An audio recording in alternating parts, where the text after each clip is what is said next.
uti nta nyungu tubona mu batutsi. Ayo ni amagambo avuzwe na Perezida François Mitterrand imyaka ine mbere y'uko Jenoside yakorewe Abatutsi mu mwaka w'1994 itangira. Reka turebere hamwe ubundi ibyabaye uko byatangiye. Nimba rugamba igeze kuri YouTube channel, tugwaye ikaze, kora subscribe kugira ngo twinjirane muri iki kiganiro ndetse uzajye ukomeza kubona n'ibindi biganiro by'ubwenge cyangwa se amakuru abagezweho hirya no hino, unakomeza gusobanukirwa byinshi hirya no hino, ibyo waba utarabonye n'amaso yawe gusa wakumva, kubera yuko hari ibinyamakuru byinshi biba byaragiye byandika ndetse bikandika ukuri ku bijyanye n'ibyabaye mu bihe byashize bitewe n'amakuru aba yaratanzwe n'abatubanjirije ndetse kandi biba byizewe ijana.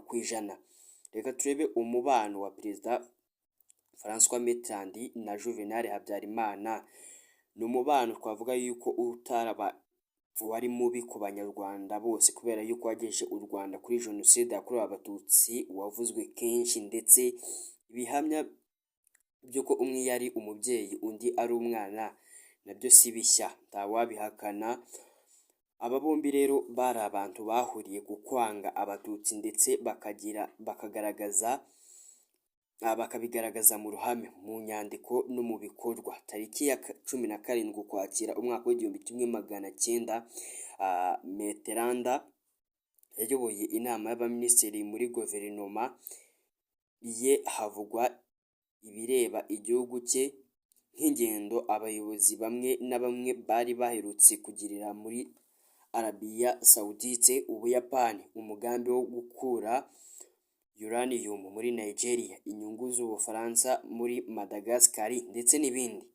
Ingingo yaganiriweho cyane umwanya munini muri iyo nama ni ibijyanye n'u Rwanda. Minisitiri w'umutekano icyo gihe yari Pierre.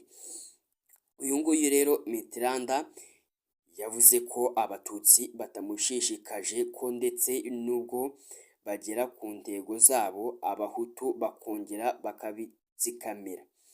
Inyandiko z'iyo nama rero hari aho zigira ziti Perezida wa Repubulika yashimangiye ko ubutumwa bw'ingabo zacu mu Rwanda icyo bugamije ari ukurinda abaturage bacu gusa b'Abafaransa.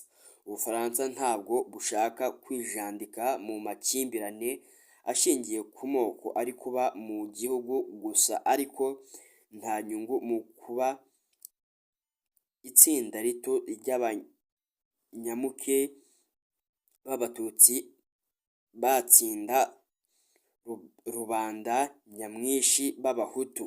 Muri iyo nama Mitterrand yakomeje avuga ko nubwo Abatutsi batsinda ingoyi bamazeho igihe kinini ntacyo byabagezaho, Abahutu bazabihindukirana babatsinda. Ati nubwo inyeshyamba zatsinda Abahutu b'u Rwanda n'abaturanyi bo mu bindi bihugu bazahita bashyira hamwe bakureho ubutegetsi. Tuzakomeza kugirana umubano mwiza na guverinoma y'u Rwanda ikomeje kwiyegereza Ubufaransa nyuma yo gutangira kutumvikana n'Ububiligi bwabukolonije. Aya magambo Perezida Mitterrand yayavuze nyuma y'iminsi mike Ubufaransa bwohereje mu Rwanda ingabo muri Operation Norito. N'ibikorwa byari bigamije kurinda inyungu z'Ubufaransa. Raporo ya Komisiyo Doclet yagaragaje ko abo basirikare banarenzeho bagaha imyitozo n'ibikoresho ingabo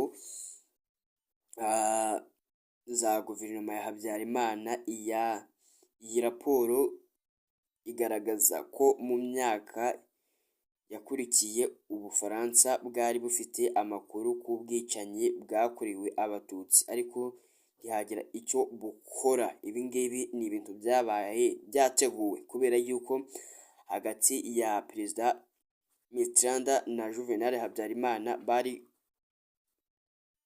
umwe ari nk'umubyeyi undi ari nk'umwana. Aba bombi ni ibintu bari baraganiriyeho igihe kirekire. Jenoside ni ikintu cyateguwe igihe kinini ndetse ari ibintu rwose twavuga yuko byashyize u Rwanda ahantu hatari heza, ariko ubu ngubu uko ibihe bigenda bishira, u Rwanda ni igihugu cyaciye mu bikomeye ariko kigenda cyiyubaka, ndetse dushishikariza abanyarwanda gusigasira amateka y'ibyabaye ndetse tugasigasira n'ibigezweho uyu munsi, twirinda icyakongera kudusubiza nk'ibi.